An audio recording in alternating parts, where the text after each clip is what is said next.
Hermana, date cuenta, no es revolución, es negocio. Por Guadalupe Batallán. El debate en primera persona.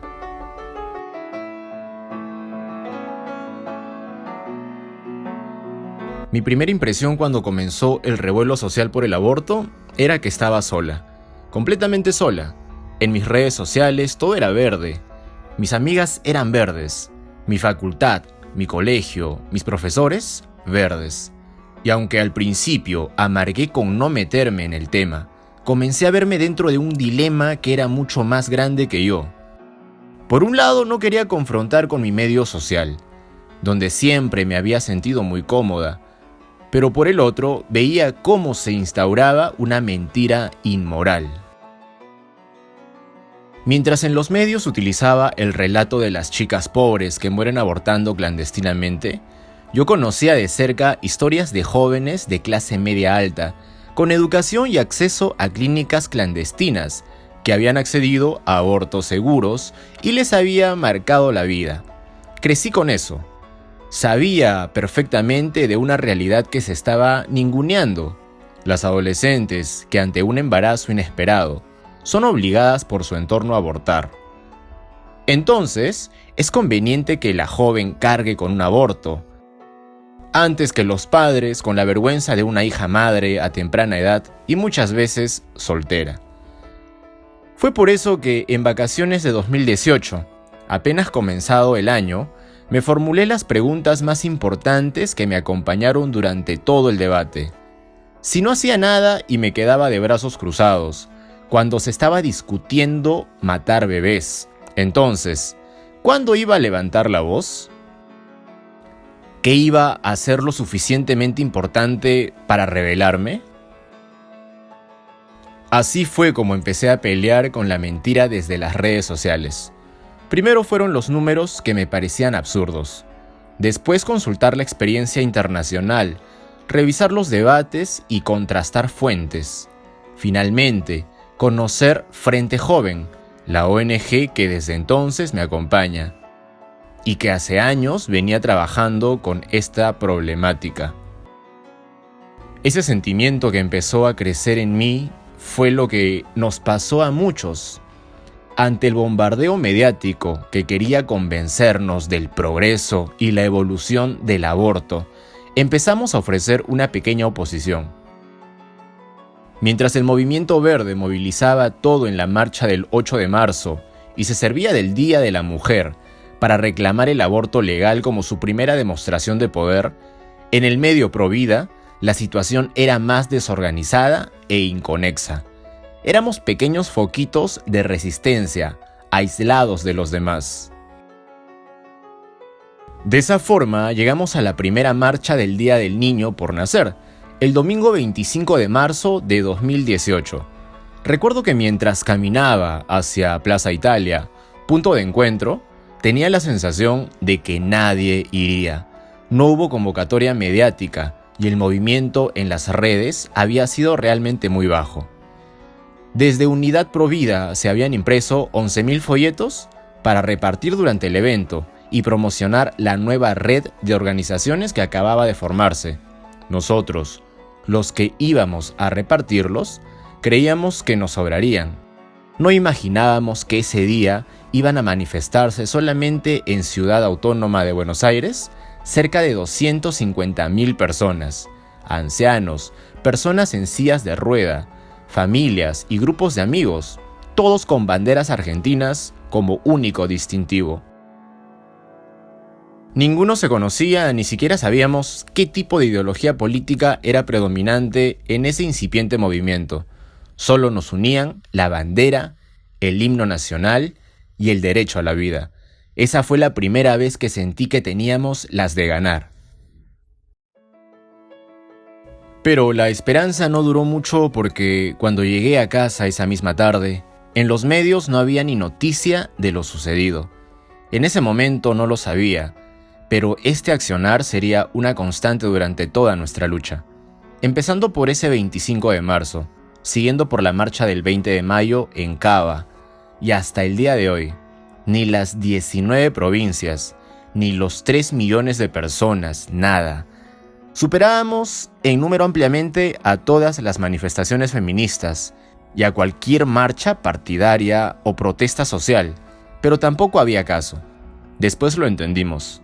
Trataron de invisibilizarnos y cuando les fue posible, atribuyeron nuestras grandes manifestaciones a la Iglesia Católica. A los ateos nunca nos reconocieron y a los evangélicos les hizo falta una marcha de 500.000 de personas para recién entonces ser considerados.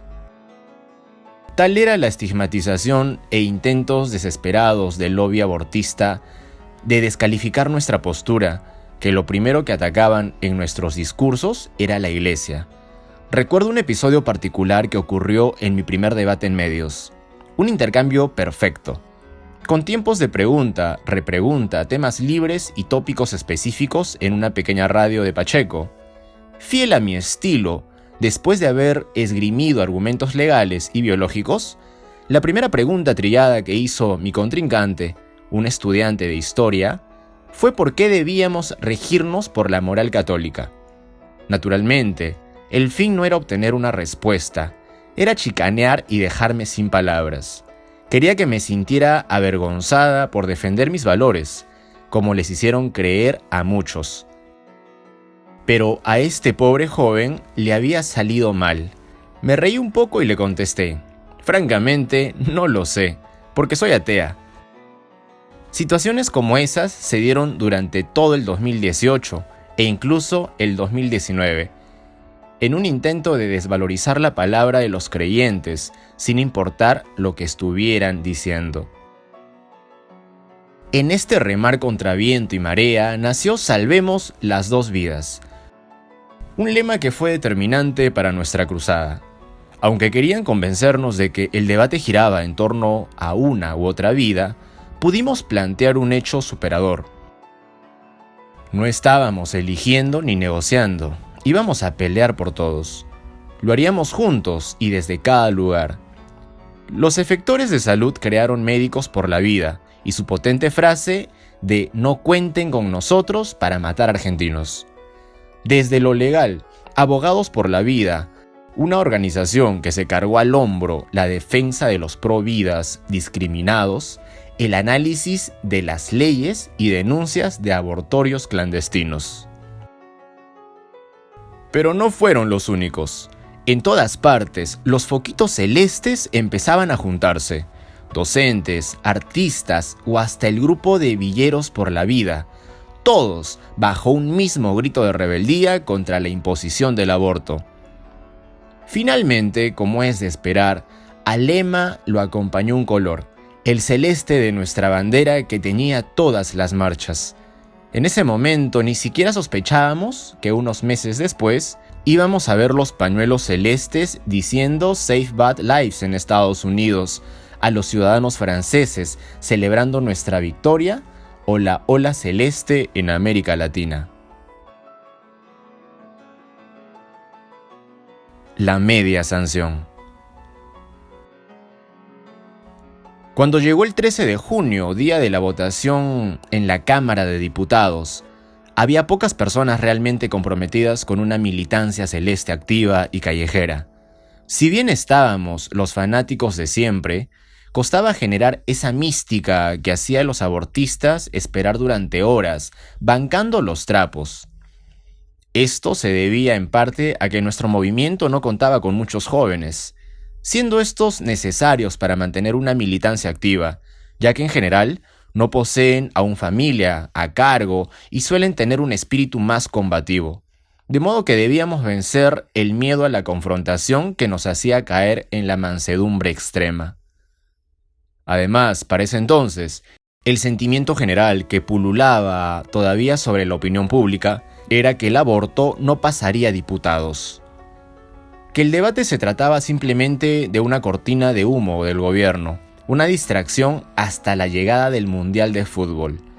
De esa forma olvidaríamos la realidad social turbulenta que se estaba viviendo en torno a la pobreza y el descalabro económico.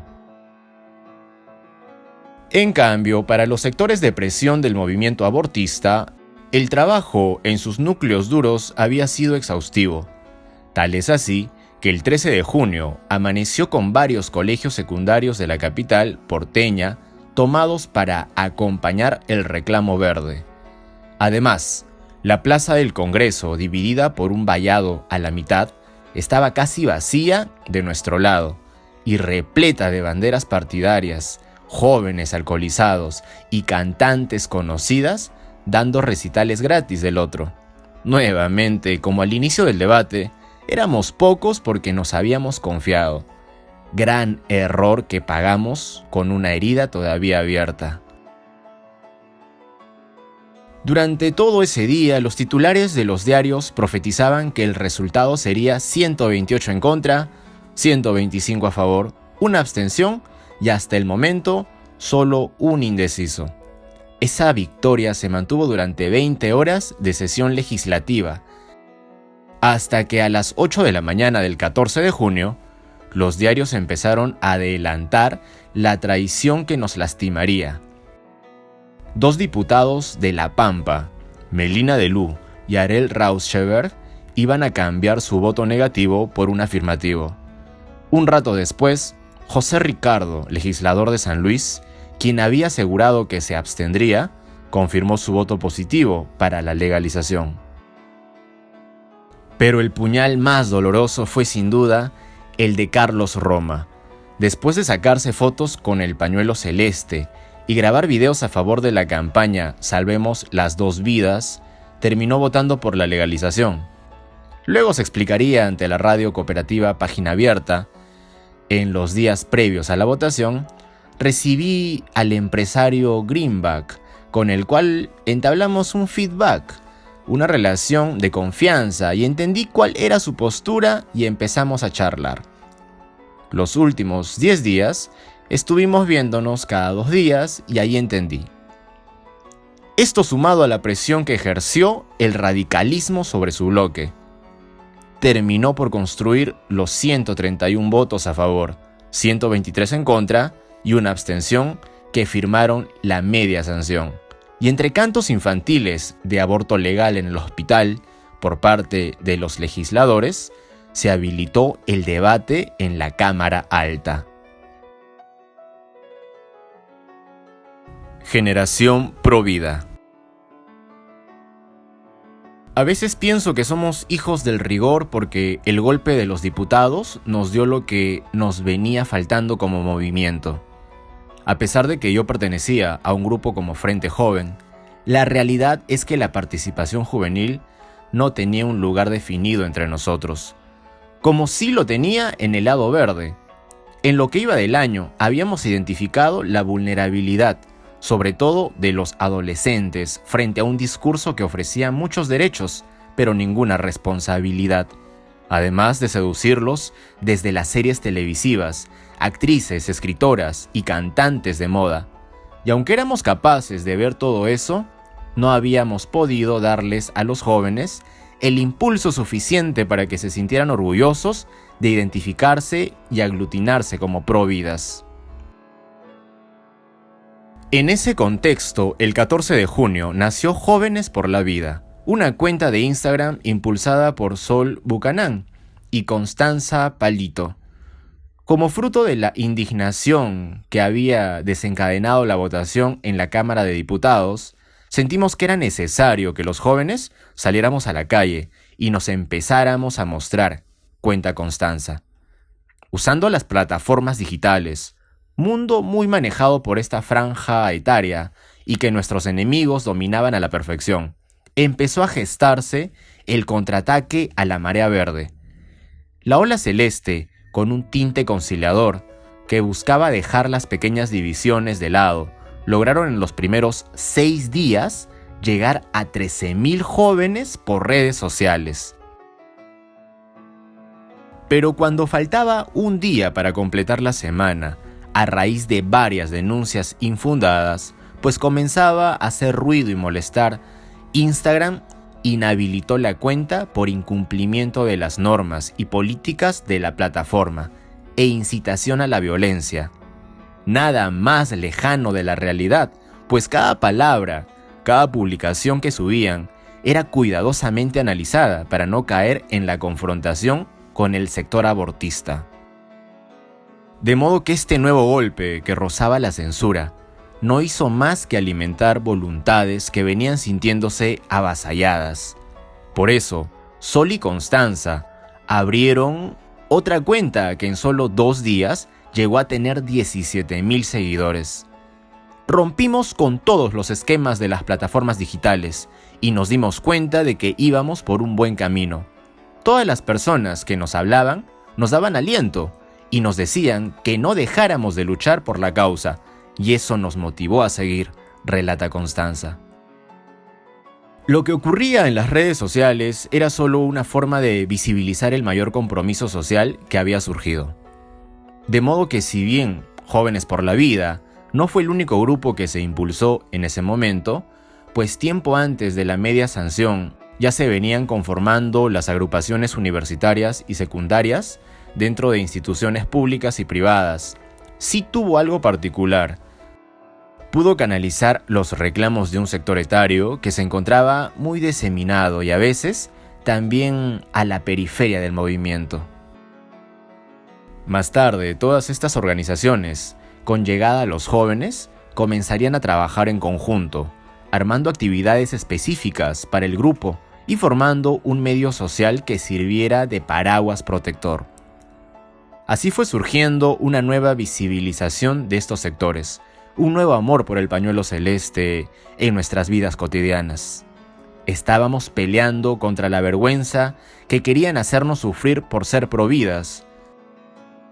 Nos sentíamos orgullosos de mostrarnos. Religión, feminismo, descontento y presión. En los primeros días de junio, mientras la convocatoria a la marcha por Ni Una Menos estaba en su punto más álgido, recorrió entre el movimiento Pro Vida un video de 2 mujeres, Verónica Camargo y Jimena Aduriz. Pedían que no se utilizara el Ni Una Menos para reclamar el aborto. La primera era la madre de Kiara Páez, una adolescente de 14 años, oriunda de Rufino, que había sido asesinada por su novio y la familia de este. En 2015, debido a que se había negado a abortar, y cuyo caso había motivado la primera marcha.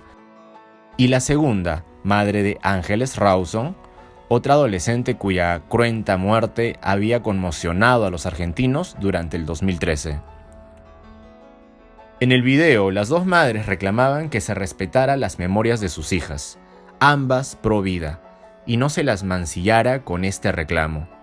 Si bien esto no importó para los medios de comunicación, sirvió para comenzar a ocupar algunos sitios que estaban totalmente ideologizados por el feminismo, para esa altura abiertamente abortero, y así marcar los verdaderos intereses que perseguía gran parte de la militancia verde.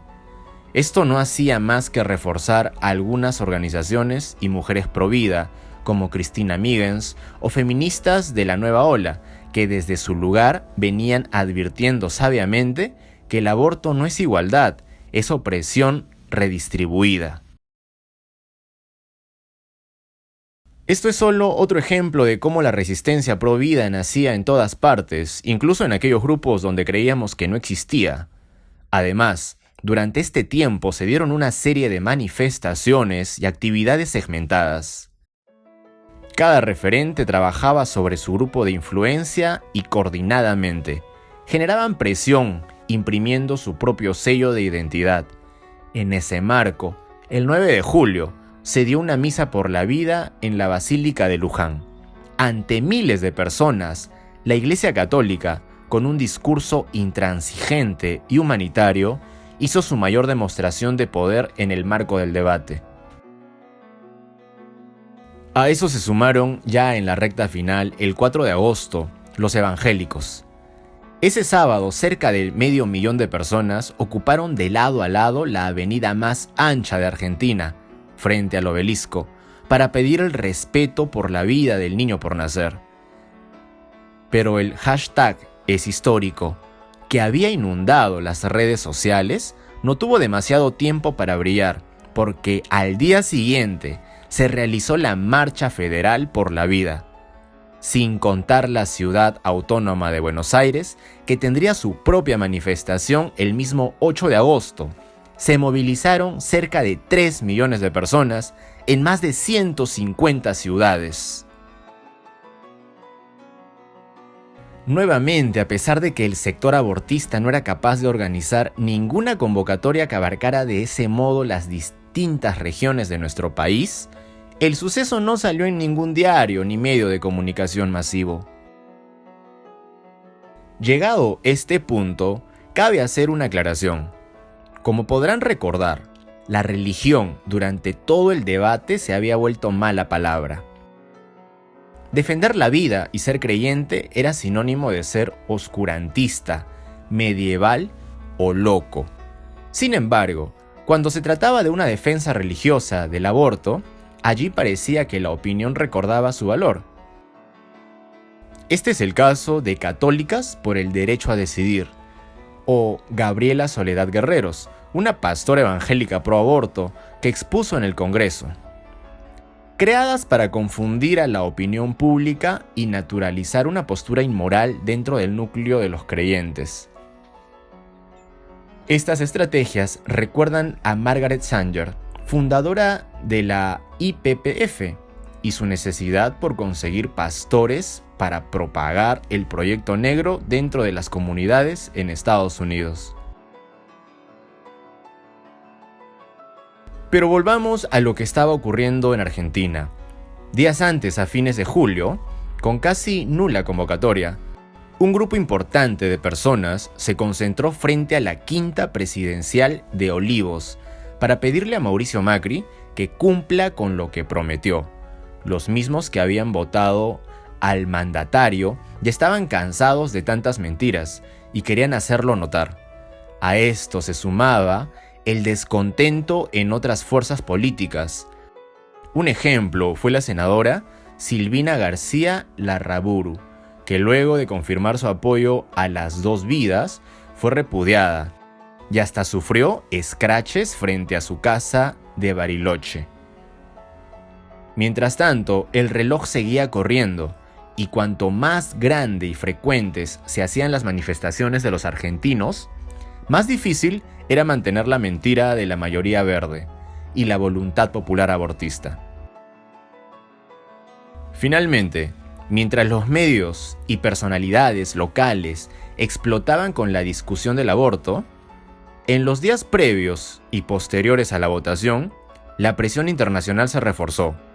La situación de Argentina era seguida segundo a segundo en la BBC, el diario El País, la CNN, The Guardian y ONU Mujeres, a la espera de una conquista de los derechos sexuales y reproductivos. A la cobertura mediática se sumaron personalidades reconocidas en el mundo para exigir o juzgar nuestras decisiones.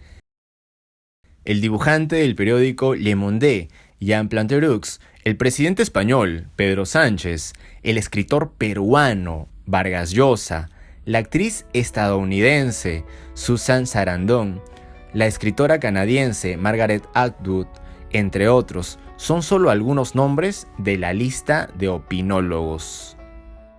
Pero la jugada mayor llegó el martes 7 de agosto, un día antes de la votación en el Senado. El New York Times sacó una solicitada de Amnistía Internacional, que costó $1 millón, totalmente verde y con el dibujo de una percha. La contratapa, que se vio en más de 124 países, decía: las complicaciones derivadas de los abortos inseguros son una de las principales causas de muerte maternas en Argentina. El 8 de agosto, los senadores pueden elegir cambiar esto si votan a favor de una ley que despenaliza el aborto. El mundo los está mirando. Naturalmente, la presión causó revuelo para ambos sectores, y a pesar de que el texto decía mentiras, en algo Amnistía Internacional tenía razón. El mundo nos estaba mirando, y estaban a punto de aprender nuevamente lo que era el coraje argentino. 8 de agosto. Siempre odié los días de lluvia y esa mañana amaneció completamente nublado. Entre pequeñas garúas y un cielo totalmente gris para mí, el activismo del 8 de agosto empezó a las 6 de la mañana con solo 3 horas de sueño encima. Tenía que hacer una nota para CNN en sintonía con mis tareas de vocera. Después de una emisión que no duró más de 10 minutos, el siguiente destino fue la Plaza del Congreso, donde ya había comenzado el acampe multitudinario del lado verde y recién comenzaban a sentarse algunas carpas administrativas del costado celeste.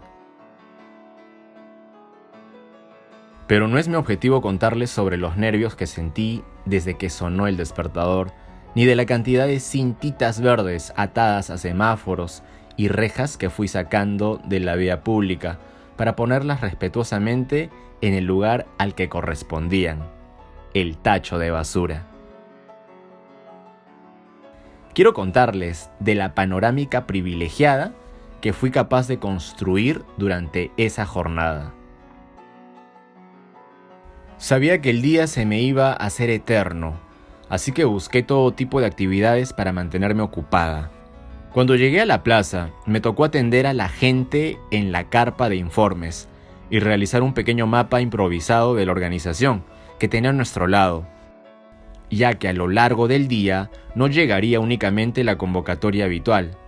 A diferencia del 13 de junio, habíamos aprendido que a los medios de comunicación no les interesaba en lo más mínimo visibilizar lo que ocurría en el interior, y nos dedicamos durante varias semanas a recaudar donaciones para traer contingentes celestes de las provincias.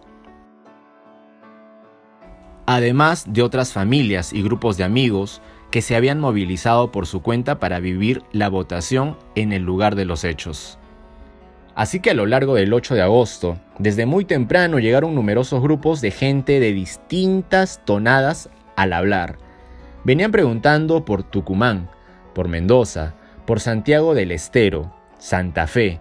Dentro del montón, algunos contingentes eran más impresionantes que otros. Y recuerdo un grupo en particular que irrumpió por la tarde, encabezado por una columna de jóvenes llenos de cintas y pañuelos celestes, aplaudiendo y cantando a todo pulmón.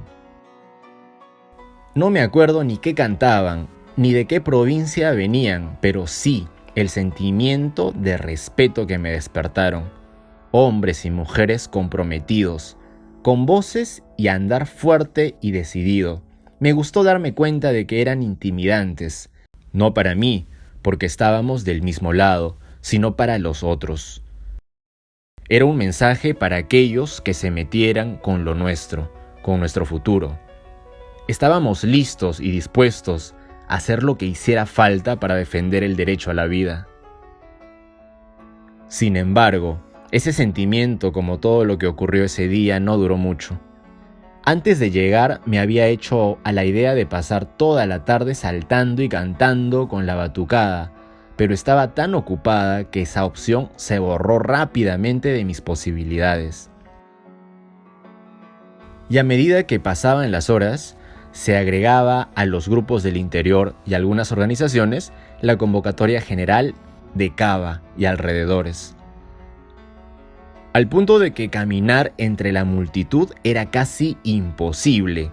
Hubo un momento que, en busca de acortar camino, tuve la buena idea de pasar por una esquina particularmente repleta. Me fui metiendo empujada por los de atrás y frenando, solamente por los cuerpos de quienes estaban adelante. Nos movíamos a la par como pelotitas, ocupando los espacios libres que se formaban entre nosotros. Por momentos era difícil respirar y solo podía maldecirme internamente por haber entrado en ese mar de gente. Llegué a sentir cómo ante la presión algo crujía cerca de las costillas y durante toda la tarde me dolió esa parte del cuerpo, pero era tal la vorágine que estábamos viviendo que el tema carecía de importancia. Pero algo difícil de olvidar, y a mi parecer lo peor de toda la jornada, fue sin duda la lluvia. Esa espantosa lluvia que había amargado durante toda la mañana y que, a pesar de lo que yo pudiera creer, a muchos parecía no importarles ni el agua ni el frío de pleno invierno en la ciudad porteña. Las calles alrededor de la plaza estaban llenas de batucadas con bombos y trompetas, además de 2 escenarios donde se proyectaban partes de documentales, música y hablaban algunos oradores. Esa actitud festiva que se había mantenido durante la mañana se iba reforzando a medida que caía la noche. En ese momento, cuando se me acabaron las cosas para hacer, estaba tan muerta de frío que no podía entender cómo había gente dispuesta a seguir cantando bajo la lluvia, y me refugié dentro de la carpa de informes, sentada con una amiga de cada lado para tratar de paliar el frío con el calor humano, pegados a uno de los pocos celulares que sobrevivían, aún con batería. Esperábamos las noticias de cómo iba la situación dentro del recinto, ya que las pantallas de los escenarios perdían a cada rato el sonido por problemas de conexión. Cerca de las 9 de la noche nos avisaron que la sesión, que había comenzado muy temprano por la mañana, se extendería otra hora más. Así fue como empezamos a enroscarnos en estirar el tiempo, diciendo no sé cuántas veces, 1 hora más. Me acuerdo que cerca de las 11 de la noche le dije a una amiga, me voy a mi casa porque me estoy muriendo de frío, tengo sueño y estos nervios no me los aguanto más. Se me rió en la cara y me contestó, no te vayas, dale que en un ratito ya se bota. Las dos sabíamos que era mentira, pero me dejé engañar un poco y volví a sentarme. En eso llegó uno de los chicos que estaba en la carpa, también harto de esperar, y empezó a buscar la caja llena de fuegos artificiales que teníamos guardada. ¿Qué haces?, le preguntó mi amiga. Son para cuando sepamos el resultado. Voy a tirar algunos nomás, así la gente se entretiene porque ya se están yendo, le contestó él. En realidad, a ninguno de los que estábamos ahí le había parecido una respuesta convincente, pero sabíamos que había una razón que nadie quería decir. Teníamos unos cuantos miles de pesos en fuegos artificiales, y si el aborto se convertía en ley, no íbamos a tirarlos en ningún momento. Así que a lo largo de la noche se fueron habilitando algunas tortas, bengalas y bombas de estruendo para entretener a la gente, siempre con la promesa de que lo mejor quedará para el final, para el festejo. No teníamos ni idea de que al otro lado, los estallidos de colores en el cielo no eran indiferentes. Esos pro vida que a pesar de todo estaban festejando porque sabían que ganaban, le escuché decir a una militante abortista días después. Pero en ese momento no podía ni pensar en prestarle atención al otro bando. Ahí estaba yo, pasada la medianoche, parada sobre una superficie cubierta de barro, bajo un cielo oscuro y sin estrellas, y sola. Me había separado de mi grupo de amigos porque no me podía quedar quieta de los nervios. Caminaba de un lado a otro y sin planearlo, me había ido alejando de la carpa de informes, de sus risas, de sus comentarios y de la luz. Miraba un charquito que se había formado entre las baldosas rotas. Tenía los borceguíes cubiertos de barro, no sentía los dedos de los pies y cargaba una campera que por tanta lluvia ya estaba penetrada por el agua, y además de pesar bastante, más de lo normal, me estaba calando de frío hasta los tuétanos. Tos, voz ronca y débil, y mocos que ya no sabía cómo sobrellevar. Sin embargo, en ese momento, mientras miraba una de las grandes pantallas de las cuales se proyectaban los discursos de cierre de los senadores dentro del recinto, mi pensamiento era uno solo. Por favor, solo les pido que esta vez no nos traicionen. No es que no confiara en las personas que estaban dentro del Congreso. El problema era más bien que nunca había confiado en la política.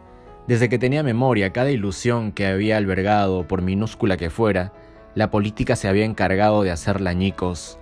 Y como nunca había peleado ni me había comprometido tanto por algo como lo había hecho con el aborto, no sabía cómo hacer para sobrellevar una derrota, porque ni siquiera era una victoria que quisiera para mí. No me importaban mis pocas horas de sueño, la tos, el frío, los insultos o el repudio. Me preocupaban todas esas personas cuyas vidas dependían de la legalización, los niños cuyas vidas eran descartables, las mujeres como Maciel Moreno o Karina Estrella, que habían sobrevivido a un aborto, y las otras que cargaban en silencio, con un sufrimiento y esperanza de algo mejor. No era por mí, era por todos ellos que de ser una práctica legal no iban a existir, como mi hermano mayor, mis sobrinas o incluso mi mamá. Tenía miedo como nunca tuve en la vida, porque después de muchísimo esfuerzo no podía hacer más que caminar en círculos sobre el barro y el agua de lluvia, y no tenía poder sobre lo que pasaba dentro del recinto. Ni siquiera sé cuánto tiempo estuve así, con angustia en el medio del pecho y los ojos al borde de las lágrimas. No quería llorar porque nunca me gustó eso de demostrar la vulnerabilidad en público, ni tampoco tenía ganas de zambullirme en explicaciones sobre que no estaba triste. Estaba enojada, preocupada, nerviosa, todo menos triste. En algún momento miré para el otro lado de la plaza y además de verse el verde y escucharse música por sus potentes parlantes, se las oía cantar de a ratos. Era un poco más de lo mismo hasta que cerca de las 2 de la madrugada, media hora antes de que se votara la ley, un grito me llamó la atención. Un muchacho cuyo rostro ni alcancé a ver, pegado a las rejas que dividían la plaza, gritó: ¡Se están yendo! Entonces, vi al otro lado de la plaza a la columna del Partido Obrero retirarse con sus banderas replegadas por una calle lateral.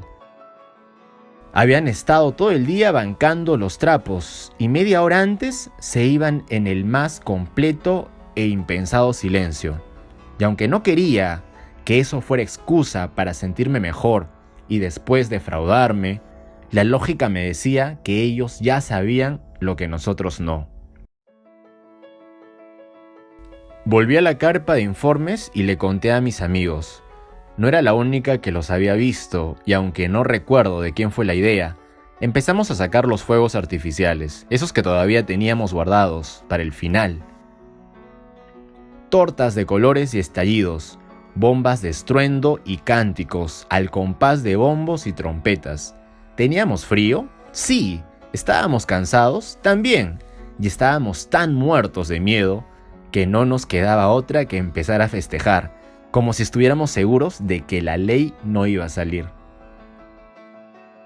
Pero la distensión no duró mucho porque la votación se resolvió a las 3 de la mañana, mientras los senadores se preparaban para plasmar sus voluntades y Gabriela Michetti, la presidenta de la Cámara, hacía las aclaraciones sobre el conteo. Los que estábamos haciendo la vigilia en el lado celeste nos agrupamos delante de las pantallas. Por la transmisión se notaba que había nervios también dentro de la cámara, y a Michetti le bailaba una sonrisa en los labios, que se transmitía su voz.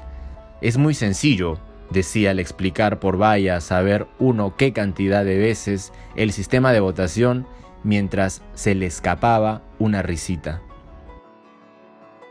Ahí estábamos todos, uno al lado del otro, donde el frío y los nervios parecían menos. Gente que reza, multitudes que aplastan silencio, oscuridad y unas luces verdes y rojas en la pantalla, mientras el reloj va descontando segundos para mostrar el resultado, y faltan 4, y 3, y ahora 2. Se vota, y no alcanzo a ver qué dice porque la gente empieza a saltar y a gritar, y hay cantos y lágrimas, y yo miro a mis amigos porque no entiendo nada, y necesito que alguien ponga en palabras lo que creo que es. Y un desconocido se da la vuelta y me abraza, y pienso: ¿qué sé yo quién sos? Ni siquiera te conozco, pero vení, que te lo devuelvo. Y aprieto con fuerza porque en ese momento nada importa. No es ley.